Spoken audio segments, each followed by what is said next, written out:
বাসে নয়, ট্রেনেও নয়, এবার কসাইরা পশু কোরবানি করতে ঢাকায় আসছেন বিমানে করেই। কোরবানির এই দিলে ছুরি চাকুতে শান দিয়ে বাড়তি আয়ের আশায় রাজধানীর পথে রওনা হন সৈয়দপুরের কসাইরা। আর তাদের মধ্যেই একজন নাদিম কোরাইশি, যিনি এবারও প্রস্তুতি নিচ্ছেন বিমানে ঢাকায় আসার। প্লেনে মনে করেন যায়, আমার আব্বারা যায়, মহাজনরা যায়, এই জন্য। হ্যাঁ, যারা কাজ ধরে, আমরা পিছন দিক দিয়ে যাই, এই জন্য আমাদের একটু দেরি করে যায়।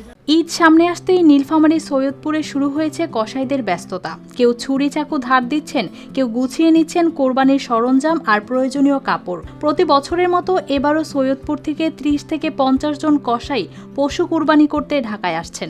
আর আমরা বছরে বছরে ঢাকা যাই। এখানে গরু বানাইলে সৈয়দপুরে টাকা কম দেয়, হাজারে মনে করেন একটা গরু বানালে 5,000, 8,000, 7,000 দেয়, কোনো লোক 3,000 টাকা দেয় গরু বানানো। আমাদের পোষায় না, এই জন্য আমরা ঢাকা চলে যাই। ঢাকা যাওয়ার পর ওখানে আমরা মনে করেন 1,300 পাই। আমরা বানাই গরু ঢাকা আজকে 20 বছর থেকে। মাংস ব্যবসায়ী নাদিম কোরাইশি জানান, তার সঙ্গে আরও 10 জন কসাই ঢাকায় আসবেন। অন্যরা বাস ও ট্রেনে আসলেও তিনি আসবেন বিমানে। ঈদ আনন্দ শতভাগ সার্থক করতেই রাঁধুনি বিরিয়ানি, কাচ্চি ও হায়দ্রাবাদি বিরিয়ানি মশলা। কিছু কিছু লোক আমাদেরকে বিমানের টিকিটে টাকা দেয়, ভাই আপনারা আসেন। তা আমাদের টিম গেছে, আবার আগামীকাল কালকে সোমবার ইয়াতে যাবে, নীলসাগরে যাবে। আমি যাব বুধবারের দিন বিকাল টাইম। প্লেনে আমাদের সিনিয়র যারা আছে এই 3 জন যাব, আমি যাব, আর দিনাজপুরে একজন আছে, চিলাহাটি একজন আর কসাই সিনিয়র আছে, উনিও যাবে।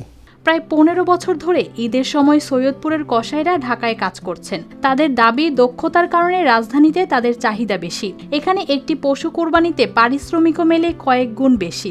কসাইরা জানান, কোরবানির পর কিছুটা কমে যায় স্থানীয়ভাবে মাংসের ব্যবসা। তাই ঈদের এই সময়টাতে বাড়তি আয় করে পরিবারের খরচ চালান তারা। মনে করেন কোরবানি আসলে আমাদের সৈয়দপুরে কিন্তু 2 থেকে 2.5 মাস আমাদের কাজকর্ম থাকে না, ব্যবসা বাণিজ্য একবারে বন্ধই থাকে। তা আমাদের সংসার চালাতে অনেক কষ্ট হয়। তো সৈয়দপুর থেকে আমরা ঢাকায় যাই উদ্দেশ্যে গরু বানার জন্যে। তো সেখানে ভালো মূল্য পাওয়া যায়, সেই গরুগুলি আমরা বানাই টানাই আমরা আসি, 2 টাকা পাই। সেই টাকা দিয়ে আমাদের 2 মাস 3 মাস সংসারটা চালাতে পারি।